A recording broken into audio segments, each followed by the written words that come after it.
I think, frozen vegetables are great. If you need to buy chopped stuff that's already chopped, whatever's going to make it easy for you to make your plant-based meal, just go that route, because basically you want to make it. Like if it's going to be all the deterrents that you just say, you know what, forget it, it's too overwhelming, then that's a much bigger loss. I'm Rip Esselstyn, and welcome to the Plant Strong podcast. The mission at Plant Strong is to further the advancement of all things within the plant-based movement. We advocate for the scientifically proven benefits of plant-based living and envision a world that universally understands, promotes, and prescribes plants as a solution to empowering your health, enhancing your performance, restoring the environment, and becoming better guardians to the animals we share this planet with. We welcome you wherever you are on your Plant Strong journey, and I hope that you enjoy the show. Hello, my Plant Strong parsnips. I'm Rip Esselstyn, and I want to welcome you to another episode of the Plant Strong podcast.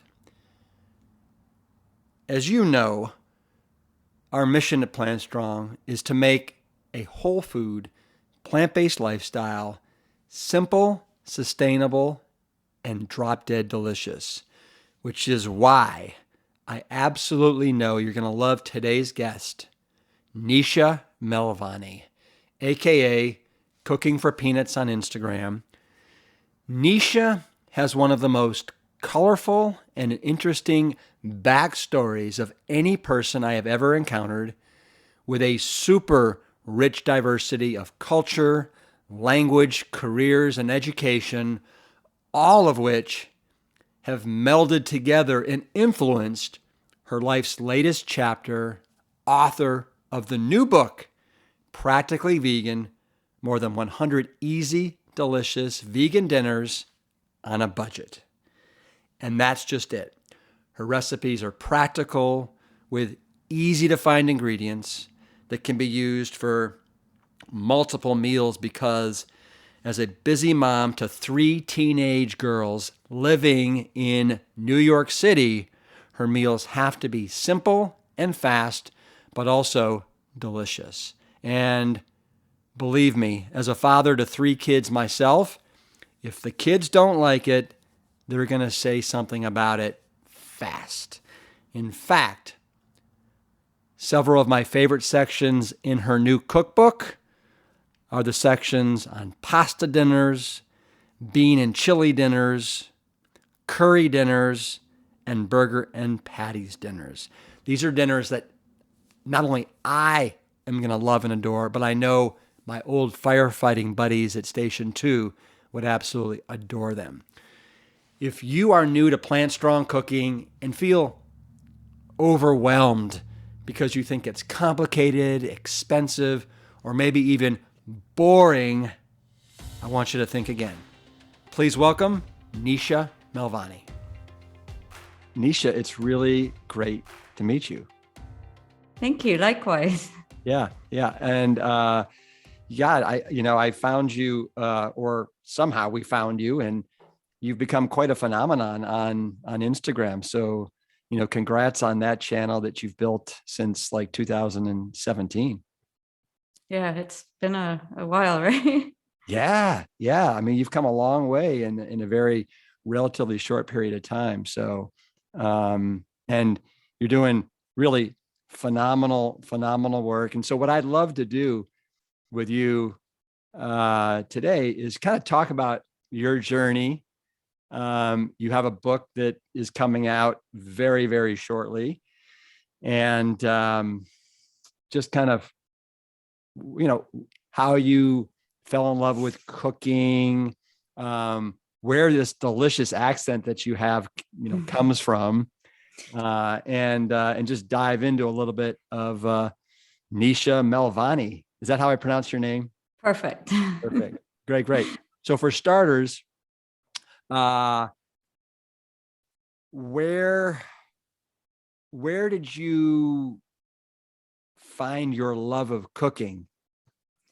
So let me just tell you quickly about the accent. Where Yeah. it's a problem is like when you have captions, like auto captions in Instagram, they Yeah. cannot understand me.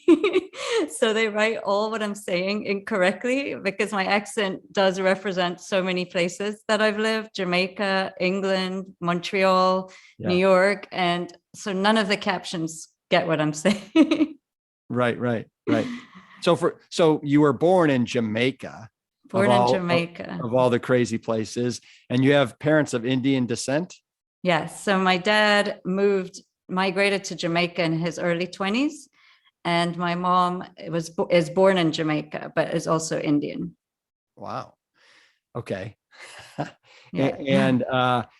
And one of the things that I found fascinating, I went to boarding school, but I went for my last 2 years of high school. It looks like at the age of 7, your parents sent you to boarding school in England, right? Yes. And I keep telling myself it was for my benefit. I think two reasons. One, they wanted me to have a British accent. And actually, they felt I would get a much better education there. And I wasn't the easiest child to raise. Uh-huh. So I think that's why it was that young. And my parents worked full time, 6 days a week. And so there wasn't, much time left to really raise me. And so I guess they knew in boarding school I'd be in good hands. Well, so you said you were difficult. Like, what were some of the things that made you so difficult? Because I have a very difficult 7, 8-year-old right now as well. Okay, so send them my way. It's a she. Okay. Yeah. So I think I broke all the rules. I just never followed rules. Like if you said not to do something, that was my challenge to, just not listen to you. So I think a lot of it was probably lack of attention, maybe. Having your parents away so much. And I was raised by, my nanny in Jamaica. And, it was hard for her. But I think, and also the schools, our classroom size was very big. So everywhere, you were kind of not being watched too closely. And so I think a lot of it stemmed from that, you break rules to get attention, right? And so at the age of 7, can you remember thinking, I don't want to go to away to boarding school? Or were you like, okay with it? So I do remember one incident. I don't know if I remember it correctly, but I remember one incident of probably around the time I knew throwing eggs at a wall. For some reason, they seem to have happened around the same time. I don't know if one was, I did get into big trouble for that. Yeah. But I think I couldn't voice that I didn't want to go. I don't know if I really knew that as such. And I remember when my parents took me the first trip over there, and, they hadn't seen the school yet. So we kind of arrived and, basically they couldn't change their mind anyway, because I was enrolled. But I remember we had stopped at a McDonald's on the way, and they had bought me a Big Mac or something like that. And I thought I wasn't going to get food. So I ate some of it and I put the rest in the larder, I think they called it, the cold pantry, I guess. And so I remember wrapping up the rest and saving it in there in case they didn't give me any food. Yeah. You didn't, so it wasn't like Oliver Twist, was it? The boarding school? At least. I mean, the food was terrible and you had to eat it all. And if you didn't want to eat certain foods, you were allowed, I guess, 2 foods that you could be excused from eating. And your parents had to write a letter saying that you didn't have to eat those 2 foods. Wow. So at that time, I chose Brussels sprouts and beets because they were always mushy. Yeah. And have you learned to love Brussels sprouts and beets?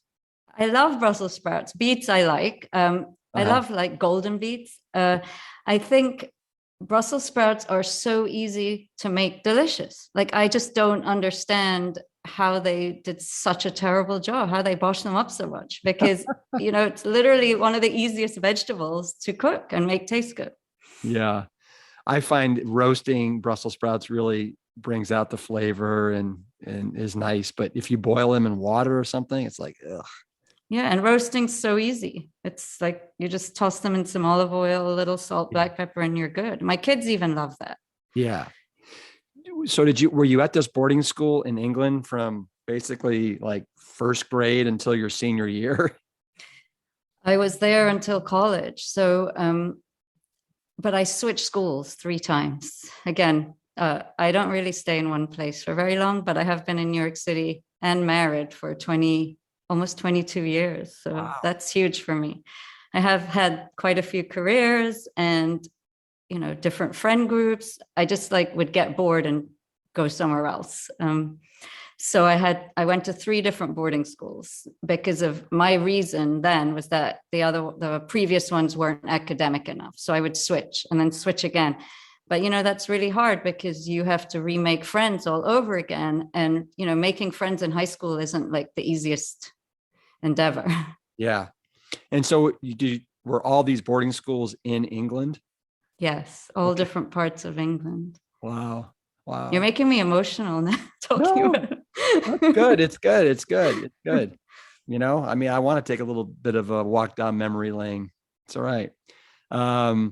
So you went to Montreal for college, right? Yes. I mean, and Montreal that's quite the city. That's like, you have to speak French there, right? They do French and English, but it's very French. Both, yeah.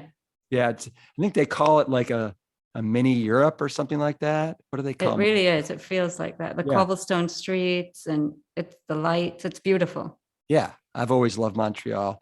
And so what was that experience like for you? College in Montreal? So again, I planned to take a gap year when I finished my A levels in England. I was going to take a year off, but I hadn't told my parents that. So they just assumed I was going to be going to college. And when I arrived back in Jamaica, because they still live there, I said, "Oh, I'm taking a year off, so I'll be home." And they were just flabbergasted. Like, what do you mean? And so they're like, no, you're going to college. And McGill was the only school I knew of that would take me in January. Uh-huh. So this was a whole last minute plan. So I literally applied in September or something and applied for January and got in, but I'd never been to Canada ever.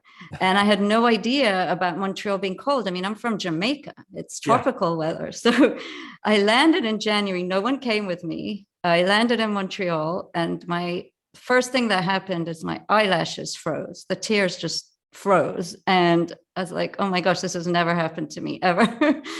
Tears from crying or tears from the cold? I think both.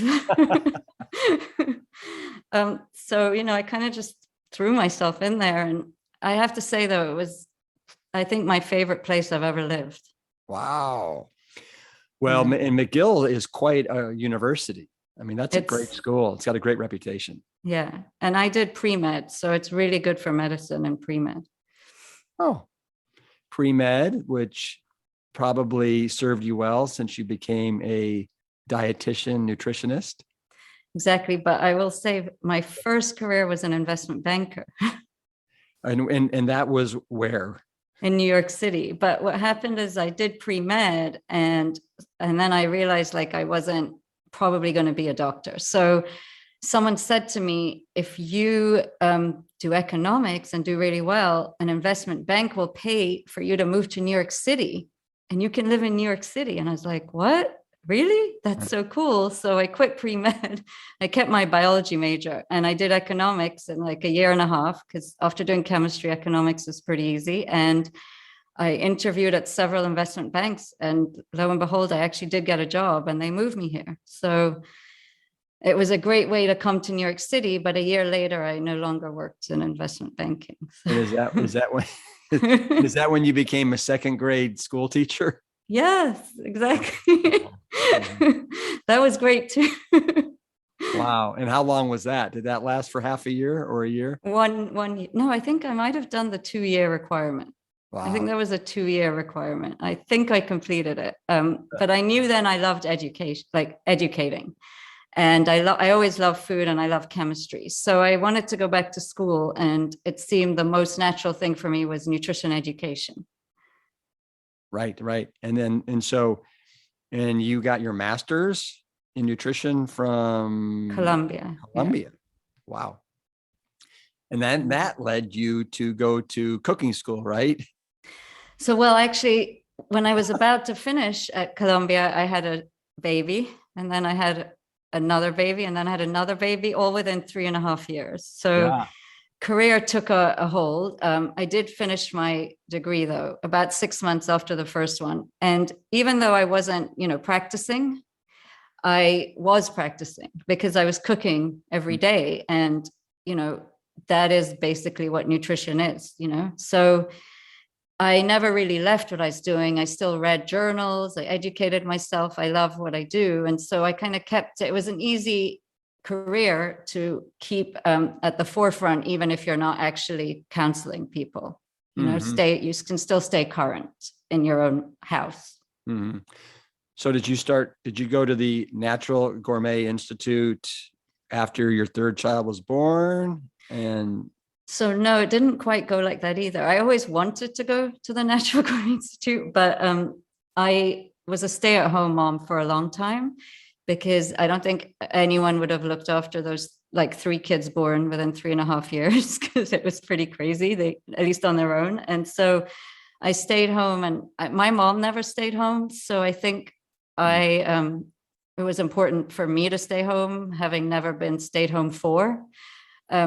And so, I devoted their younger years to that. And then I started the Instagram because that was something I could do from my house, where I could, sort of teach others about nutrition and eating, but I didn't have to leave home to do it. And I still am not a big social media person. So, my kids don't even have social media actually, and they're teenagers. So it was, it's still a learning curve for me.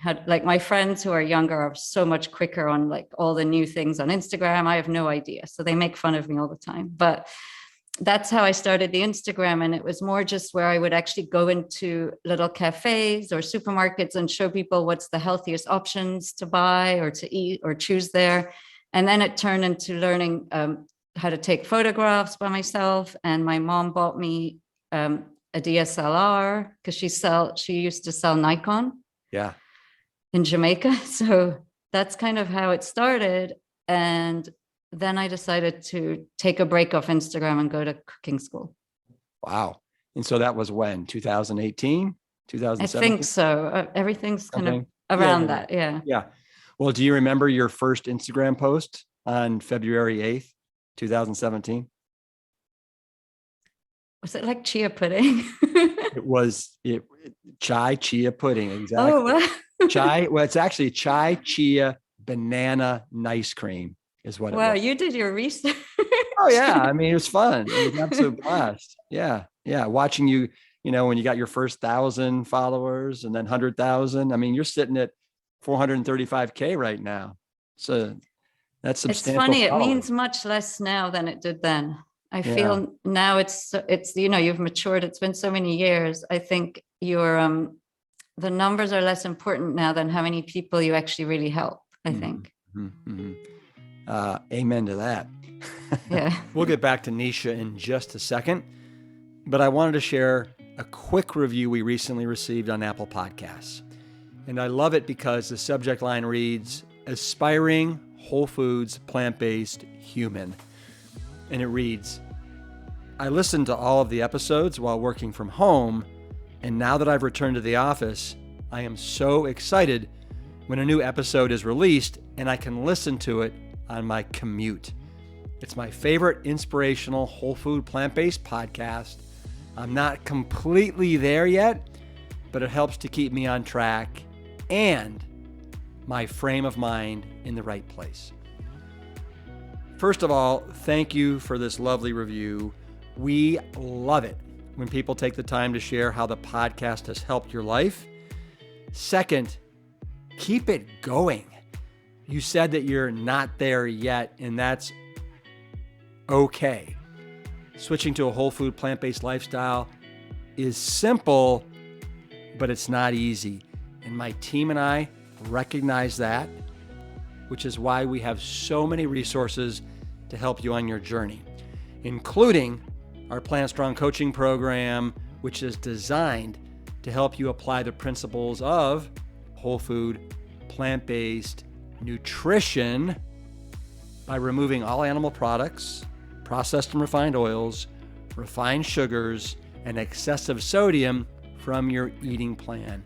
In addition, we will provide dozens of tools to elevate and accelerate your success while surrounding you with one fiercely supportive and nurturing community. Check it all out at plantstrong.com. Now through April 5th, take $60 off our annual program. So keep it going, my friends, and let us help you. It's interesting. I want to go back for a sec to your mother and your father, because you talk about how your mother was a spam-loving woman that hated to cook and really did not enjoy vegetables. So it's kind of nutty to me that you've kind of landed in this place where you love, fruits and vegetables. You love to cook. What does your mother think about what you're doing? She must be so proud. They have pumpkin spice spam now. Sorry, I just thought that was so interesting. I sent her like a big photo of it. I'm like, look, Mom, they made it for you. That is crazy. Is she still doing spam, or she still eats spam? Wow. I mean, actually thinks it's food. Well, but that's remarkable. And didn't you mention, I think I read in your book that she, I'm assuming this isn't too much information because you talked about it in the book, but didn't she also have to have some like a foot of her colon removed? Yes, exactly. She did. And that was quite recent. And I spoke to her about it. I think something came up around it because she had to have a colonoscopy, and they said, "Oh, it doesn't look amazing," and it was about a couple of weeks ago. And she's like, "Yeah, but I'm never changing what I eat. I've made it this far. I probably have another foot to go, and I'll be fine. It'll give me another 10 years." Or she just says, "I'm enjoying my life. I'm not going to change." So that's who she is. So I just have to accept that. But yeah.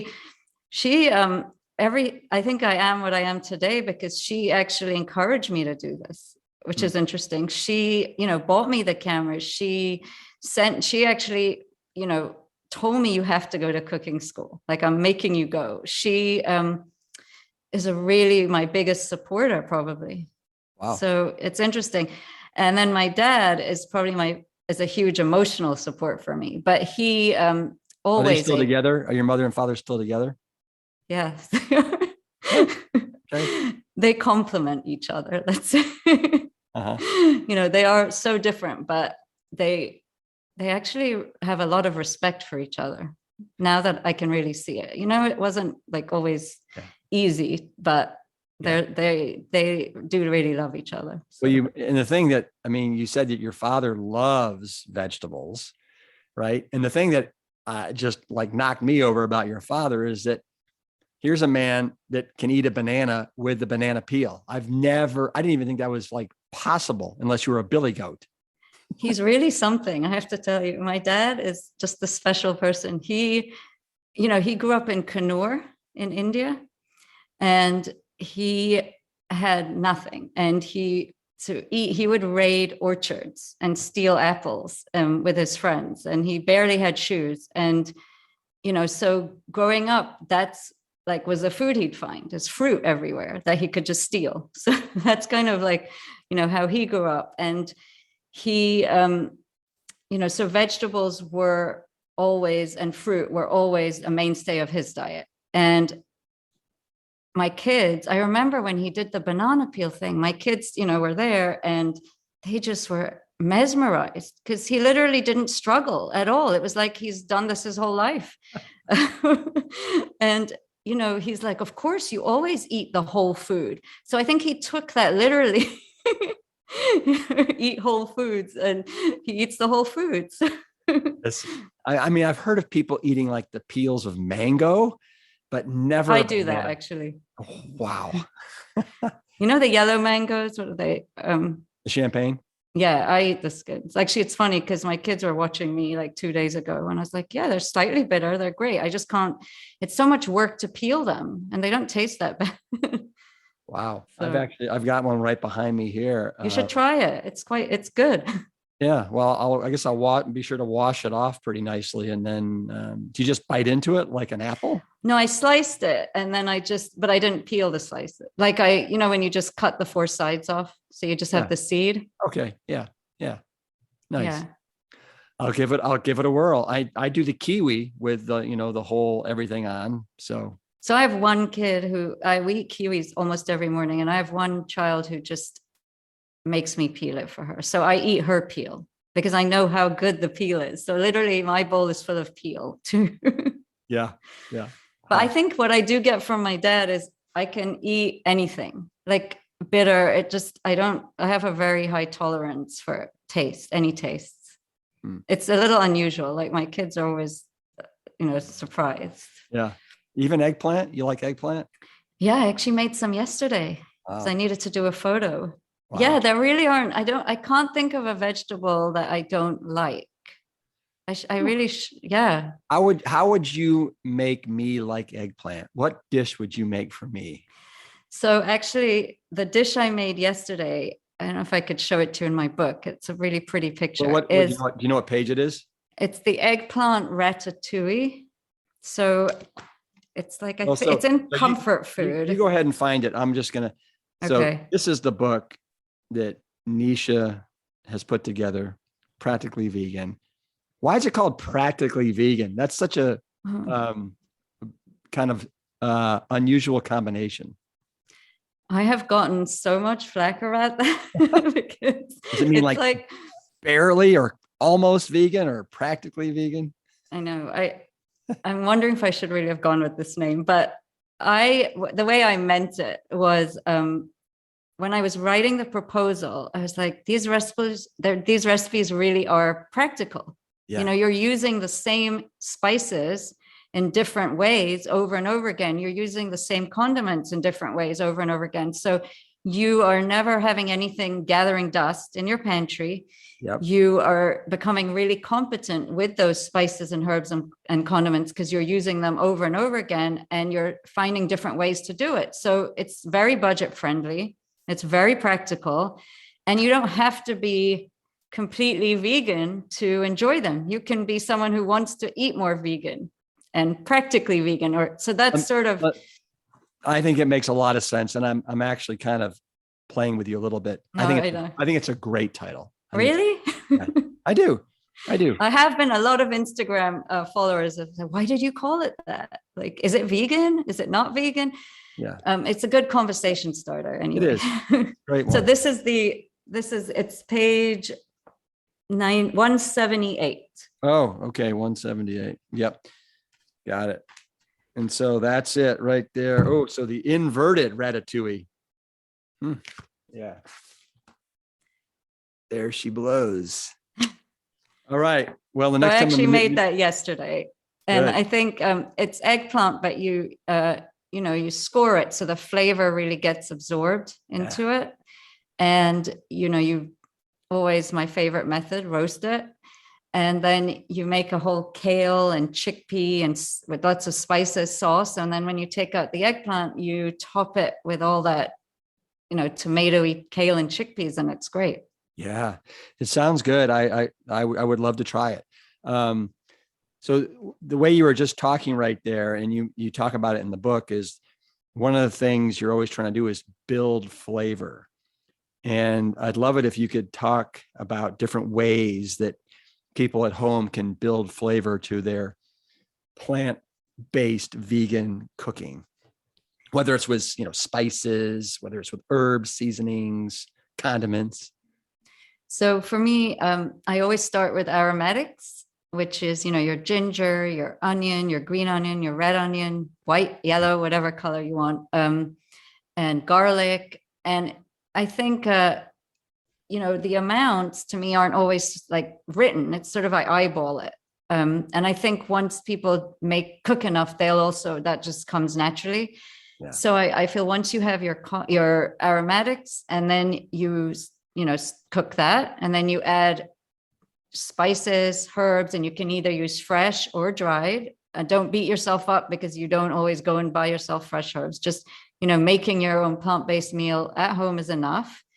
And then I have a lot of condiments like mustard, different mustards, tamari, soy sauce, dark soy sauce, coconut aminos, nutritional yeast. So I have like a set, sriracha, a certain set that I play with. Yeah. Vinegars, vegan Worcestershire sauce. I can never say that word. I know. I've got a serious problem with it too. Is Worcestershire? I don't know. Yeah, well, I need to practice. What about dulce flakes?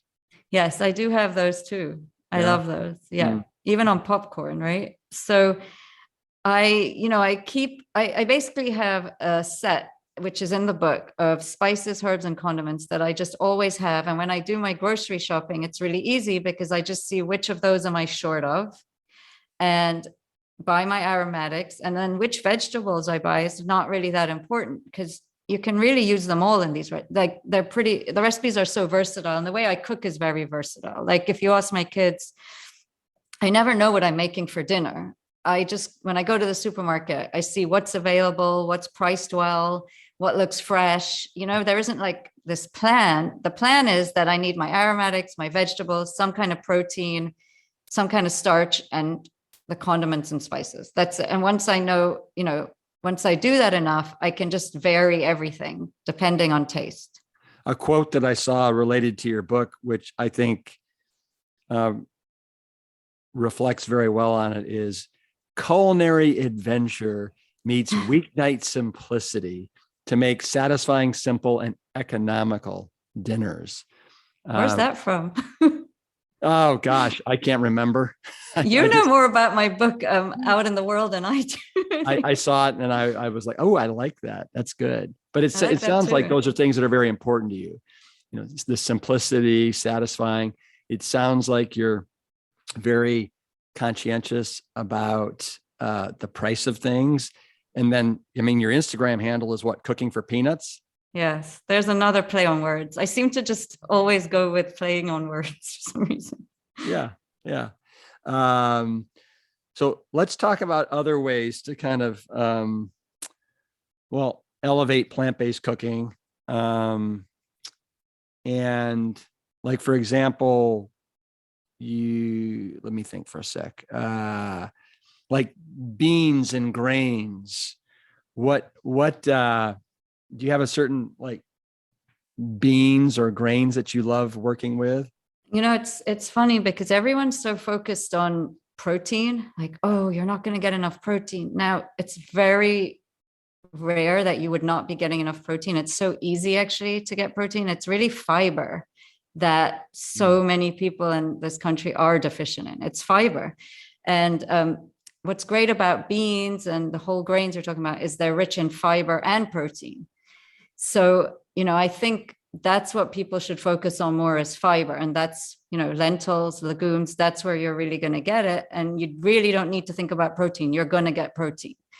So I think it's, an important point you bring up. And everything, I think sauces and dressings are key to vegan or any cooking. Yeah. And, as long as once you master a few good dressings and sauces that you love, you can, add them to most beans, most salads, great lentil salad with your favorite dressing. And you just put tons of chopped veggies in it. And it's going to be great as long as you love the dressing. Add as much dressing as you want, Yeah. And you have a whole section in the back of the book on sauces and dressings and hummuses and things of that nature. So I do. I feel it's all about, the sauce and the dressing. If you, even for my kids, they'll eat anything if you've dressed it well. Yeah. I have a question for you on sauces and dressings. And for that matter, most of the recipes in this book, you use oil in your book, but you also mentioned that many of your recipes can be made oil free. My audience is, for the most part, steering away from added oils. And so I'm wondering, in your book, is it easy just to leave out the oil? And if you do you need to substitute it with something else? or does it depend on the recipe? Right. It does depend on the recipe. I understand the leaning away from oils because there are many other healthy sources to get those good fats from, nuts and whole foods that are a great choice. So I can relate to that.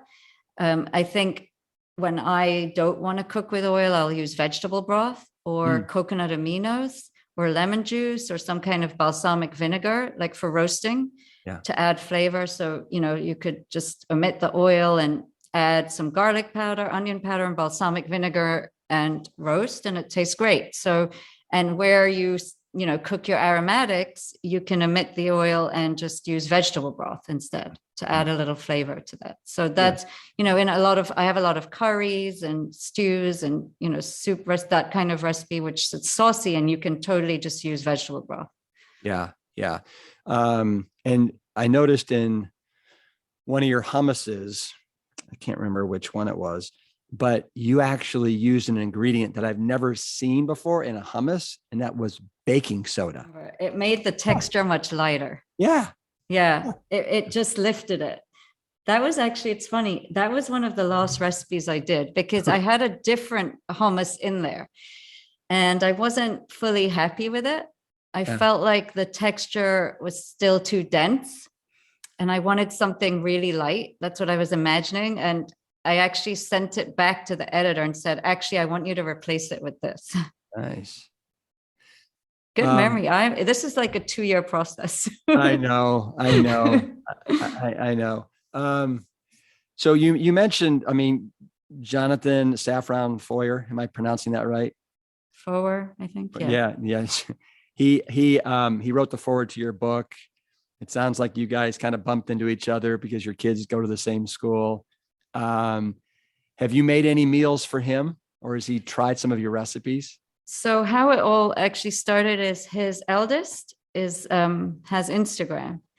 And, they were vegetarian for the longest while, maybe since birth. I don't remember. And he would make my recipes. And I think that's how Jonathan found me, actually, was through his son. Nice. And his mom also knew about me because, when he was at his mother's, he was making them. And so he is so sweet. Like he literally will tell my daughter, I made your mom's, pasta the other day and I loved it.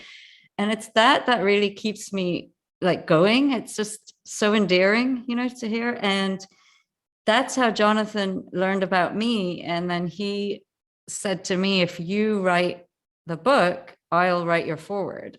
Yeah. And I never wanted to write a book. I really didn't. I know the feeling. Yeah. And so I was like, how do I turn that down? That's like once in a lifetime. I have to write this book. And he was thinking, oh, you would just take all your Instagram recipes and you would just, transpose them into a book and use your photos. But it went nothing like that. The recipes are not the same. They're almost all different, almost all new. And none of the photos are from my Instagram. So he set me up for a lot of work. Yeah. Sometimes we don't know what we're getting into, and that's a good thing. Yes, it's true. Well, in the book, it turned out so absolutely beautiful. The photography is magnificent. I'm assuming that you did not do that yourself with your No, I did not. Camera your mother bought you? No. No. So that was part of the agreement, and I was quite happy to have a professional photographer, Dana Gallagher, who is amazing. Because it allowed me to focus on the recipes and not be stressed. She's incredible. And, we did the photos in COVID. Wow. And actually, it was kind of, it was stressful. Everyone was wearing masks. Do you meet in person? But I ended up going there to her studio every day. And the food stylist, one had, her father had passed away right before the shoot. So we found another one who was incredible too. So it sort of worked out, but it was all falling apart till it wasn't. Right. Well, isn't that something? I know. Well, I'm very glad that you decided to write the book and put forth the work and the energy that it takes to get this out into the universe. And you're going to be glad to. You probably already are. It's sort of like a dissociation at this point. Yeah. Do you know what I mean? When you really like work so hard on something for so long, and then your job is sort of over of it, you're kind of just observing now. Mm-hmm. So it's nice to be the observer. Yeah. Well, now but now we're doing the marketing. Well, actually today because my kids aren't always the most supportive, they're teenagers. And today my eldest was, late for school, but she was on her way to school and she sends me a text and she's like, Mom, look, my friend's mom just found your book in South Carolina in a bookstore on the shelf. And she was like, I'm so proud of you. And she hasn't said that till now, but it was really nice to, this is sort of the part that's so beautiful when your kids are like, wow, my mom really did something meaningful, Yeah, that is really neat. I can remember I was a firefighter and my book, The Engine to Diet, came out in 2009. And all these guys that basically thought that I was just a kook, right? All of a sudden I'm on like Good Morning America, right? And the Today Show. And all of a sudden it's like, there's my boy. That's my boy, Rep. Yeah. They definitely think I'm a kook also, so I can relate. Yeah. That's amazing though, because at that time, we were really considered kooks. Oh, big time. So you I'm going to just throw some different things at you here. So this is where I get terrified. So you've had 3 stitches 3 different times. Is that every one of those like from chopping and cutting and dicing? Yes, I no longer will have a mandolin ever. Is that I'm very scared of them. And I think I'm just not paying attention or something. And luckily my friend, her husband is a hand surgeon.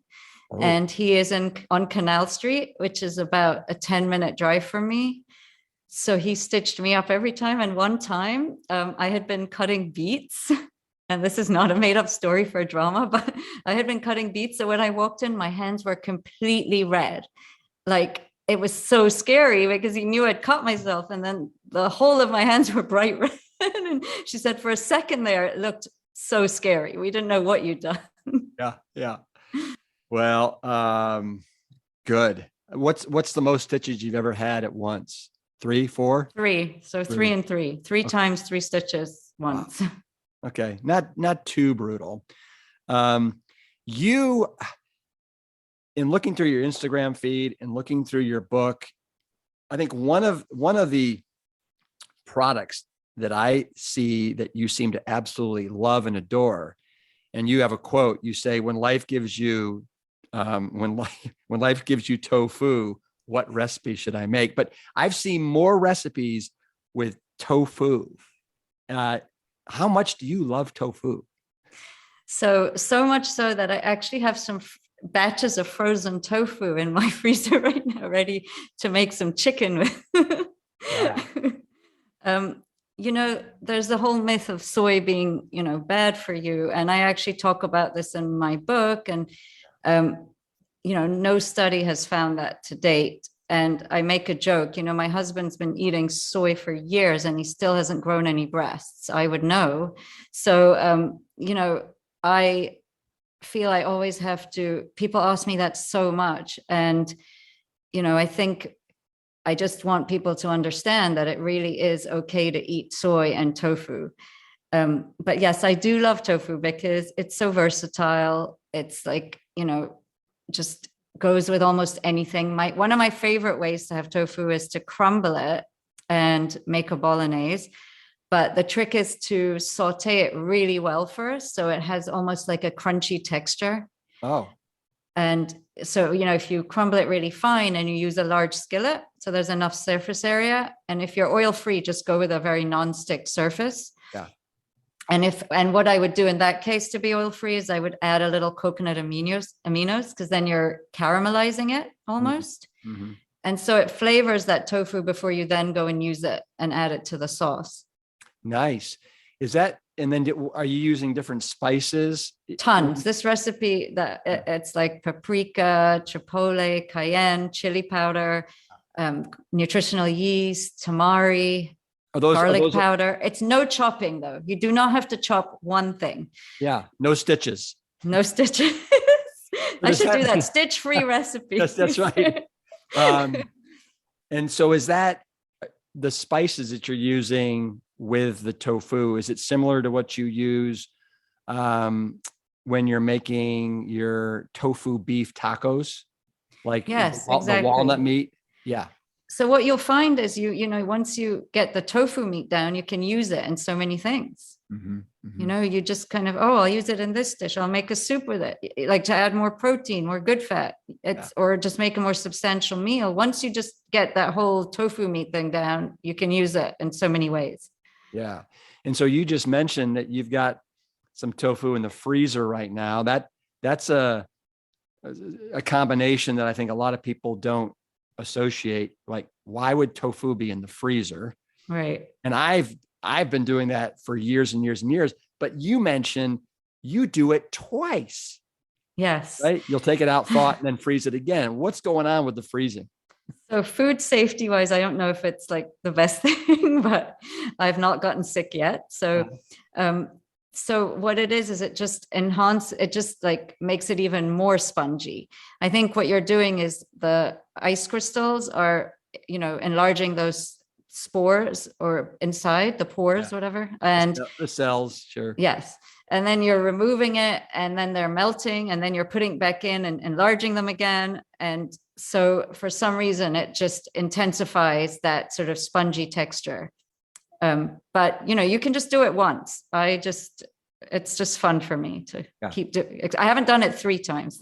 And then do you find that the way that you slice your tofu and the different shapes and patterns like triangles, rectangles, squares, cubes also has an effect on the flavor and the dish? So I'm so tempted to show you this tofu because it's right there. And... Well, go get it. Go get it. Go get it. Go get it. Okay. So for those of you that don't know, tofu is 40% fat, 40% protein. This is a first. Yeah. Okay.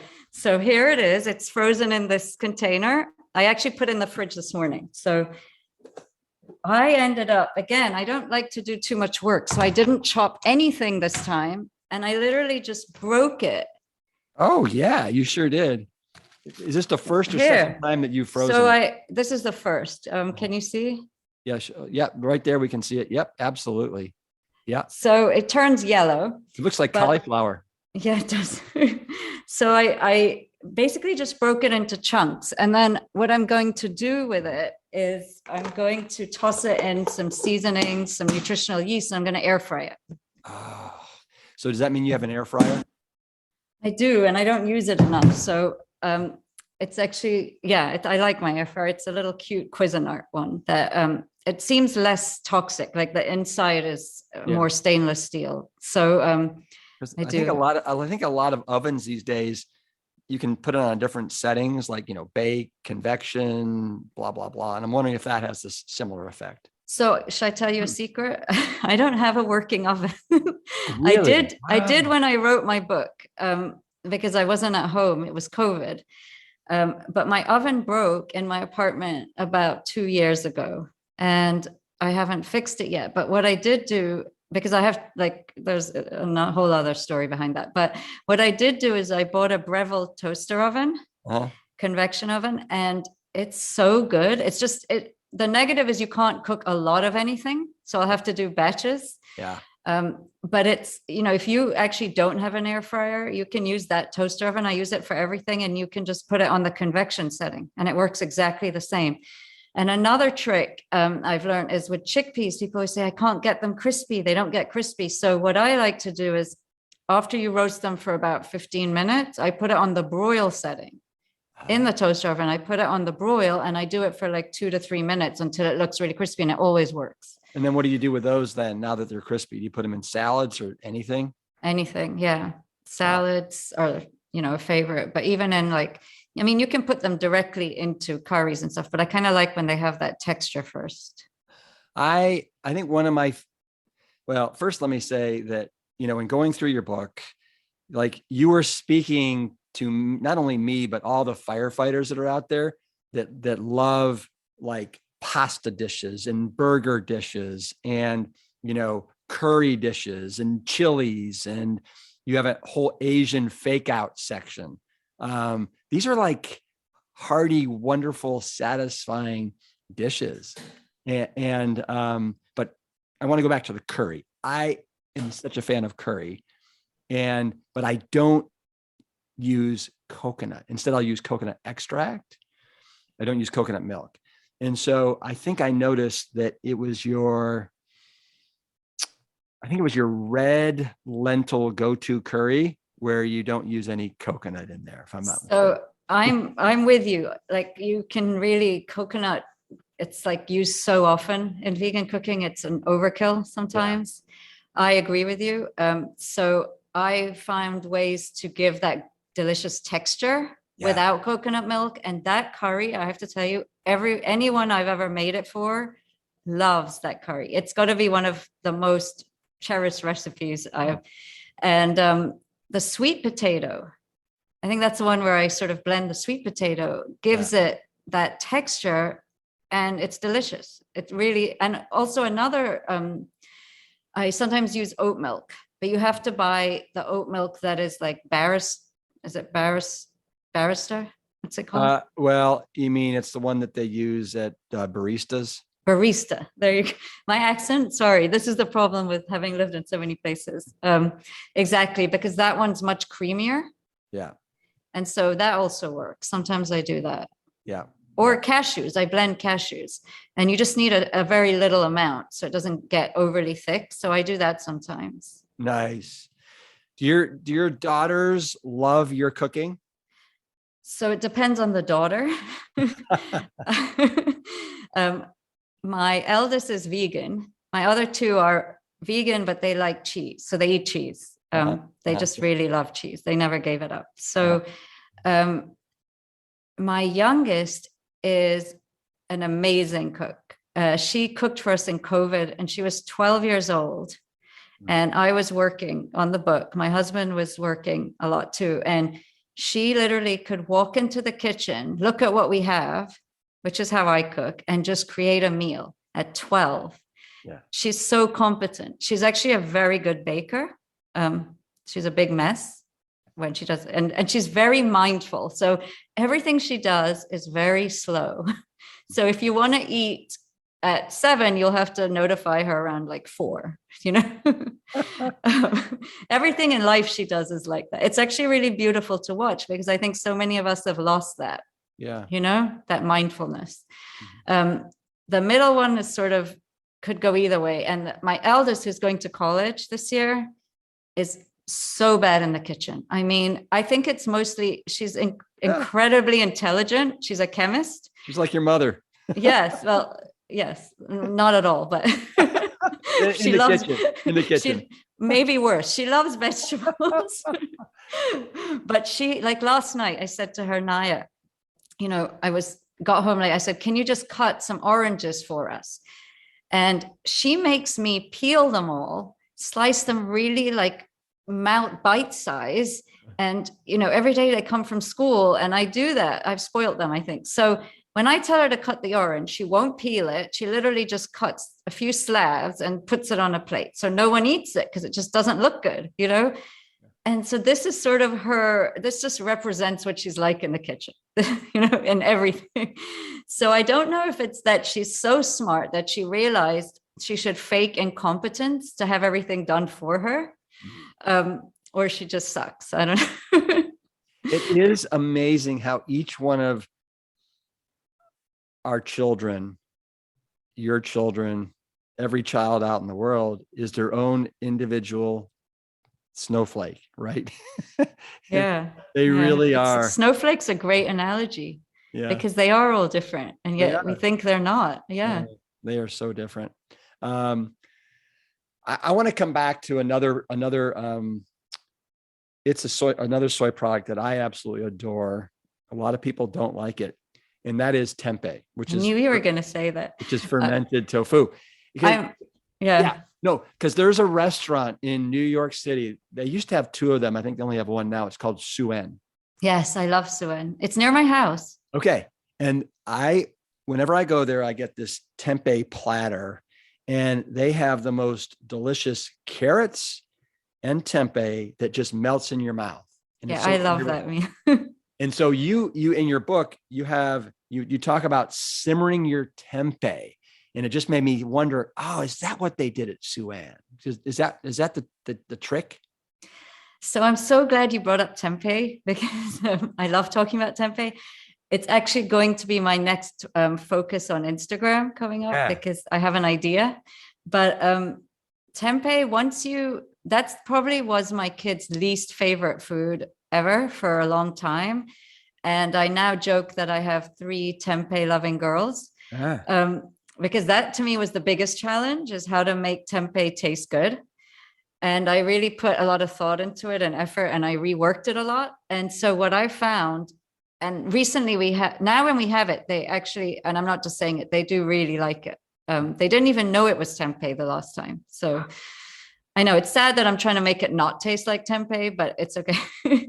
So what I found to be best is to either steam it or boil it for like 3 minutes, and then let it cool, or not, but better to let it cool. And then crumble it like the tofu, crumble it into small little crumbles, and then saute it. And then when you're sauteing it, so basically the bigger surface area you can get on it, the more you can marinate, right? And season it. So you don't have to crumble it. If you want to make tempeh bacon, you can do rectangles. But do it, if you slice a block into 4 rectangles, and then you slice each of those 4 into 2 or 3, I would say go as skillfully as you can. I do 3, take a little risk, just don't cut yourself I do. But the thinner and the more surface area you can get for your tempeh, and then marinate it, the better it's going to taste, because it's going to absorb it more if the surface area is larger. So either cut very thin rectangles and marinate it, or crumble it and saute it with spices and aromatics and marinade. I like it. And when you buy tempeh, do you buy a certain brand? I buy Light Life, because that's just seems it's always available, and I like it. Seems to, but there are, like, I think in Brooklyn there are places that actually make it themselves, like more homegrown places, and I've heard it's amazing. Mm-hmm. Mm-hmm. I think it's becoming a thing now, making your own tempeh. Yeah. Someone asked me if I do that. And you don't. Not yet. Yeah. But I wonder what it would be like. You know what? I just had a thought. I wonder what it would be like to freeze tempeh. Yeah. Yeah. I don't think I've ever seen. I should try that. You need to do it as part of your experimenting foray into tempeh on Instagram. I'm going to try it. Let's talk for a sec. And you talk about beans, and you talk about gas, and how beans can make people gassy. What are some things that people can do to help alleviate that, or if they have a hard problem with beans? So I think, introduce them really slowly. If you don't eat a lot of beans, don't just suddenly decide overnight, I'm going to eat beans for lunch and dinner, or, introduce them slowly. And then your body will build up more tolerance to that. Don't sit too close to anyone for a few days. I think it's definitely soaking them and making them fresh helps. I do that. And, how long do you soak them? I soak them overnight, generally, maybe like almost 24 hours. Mm-hmm. So I soak them before I go to bed, and then drain them before I'm going to make them, and, cook them. So I think that helps. Adding kombu, like the seaweed, when you're cooking them, helps. Yeah. Do you, are you a bean snob? Meaning, do you ever use canned beans, or do you always make yours from scratch? So I do both. I make mine from scratch mostly, but I do believe, and I really do believe, that you have to do what's easier for you. Like, if you're very busy and that's, just do it. Just rinse them, rinse them if you're not using the liquid. But I think, frozen vegetables are great. If you need to buy chopped stuff that's already chopped, whatever's going to make it easy for you to make your plant-based meal, just go that route, because basically you want to make it. Like if it's going to be all the deterrents that you just say, you know what, forget it, it's too overwhelming, then that's a much bigger loss. Mm-hmm, mm-hmm. You mentioned that you love tofu, you love tempeh. Is there anything else that I'm missing that you love and adore as an ingredient that you want to mention? I think red lentils are the bomb, because Ooh.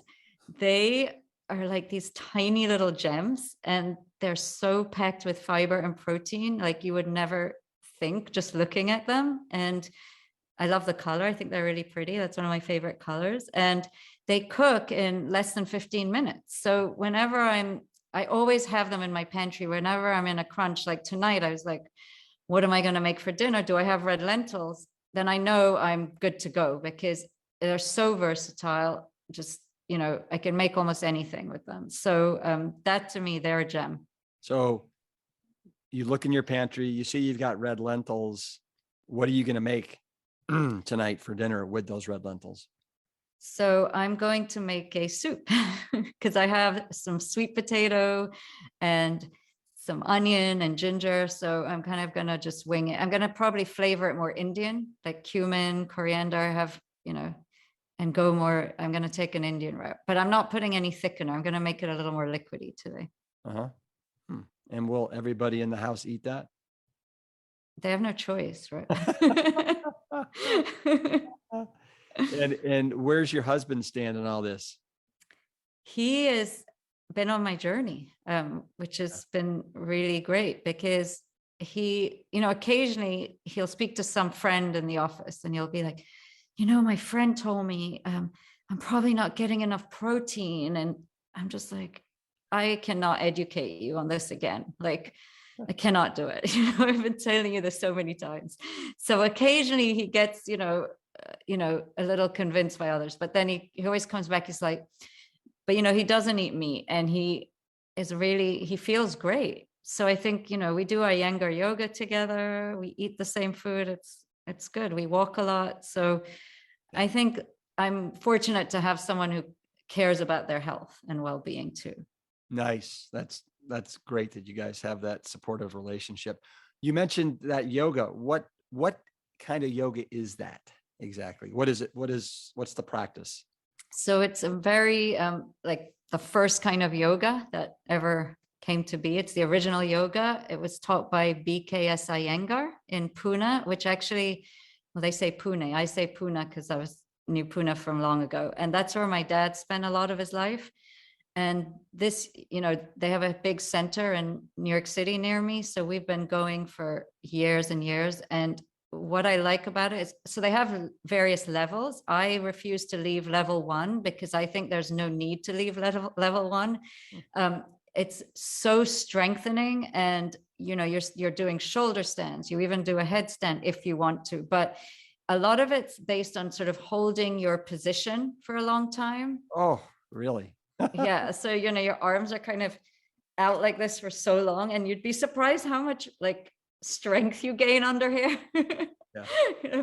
And then you're doing like a warrior pose, and, so you're holding a lot of positions, for a long time. And it's definitely increased my flexibility and strength and balance, like a lot. And it's a hard class. Level 1 is hard. Don't be fooled. Or I'll do a general level, but it's changed my life just in breathing, everything. How many levels are there? I don't know. I think there might be maybe 4. Uh-huh. I don't know. I'm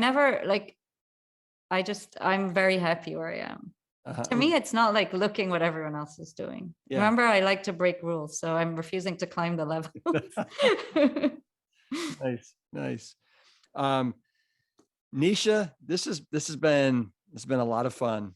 Thank you for joining me on the Plant Strong podcast. Practically vegan. Woohoo! It's out there. You guys, get a copy. You'll love it. Just remove the oil. Easy to do. Easy to do. Nisha, anything else that you'd like to say? How can people find you? All that good stuff. Sure. I have a blog, a food blog, cookingforpeanuts.com, where there are a lot of different options, some oil-free, gluten-free, lots of ways to adapt the recipes, and you can print them. And at Cooking for Peanuts on Instagram and Facebook. And I'm starting TikTok, but I'm not very big there yet. So Yeah. those are the main channels. Have you have you ridden on a bike yet this year with a basket? I know that's one of the things you love. Yes. And because of COVID, I think I haven't fixed my tires yet because it's sat here for so long, the bike. But you know what? The weather's getting good now. So that's going to be one of my goals for spring. Are you able to ride it to yoga class?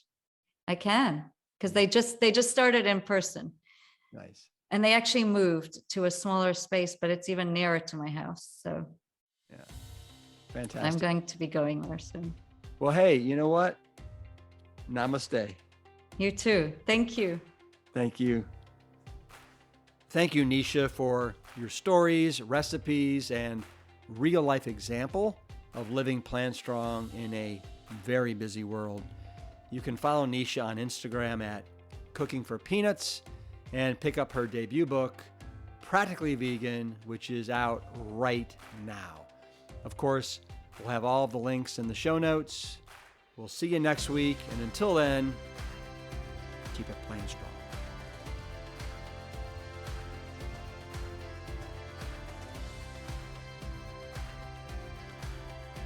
The Plant Strong podcast team includes Carrie Barrett, Lori Kordowich, Amy Mackey, Patrick Gavin, and Wade Clark.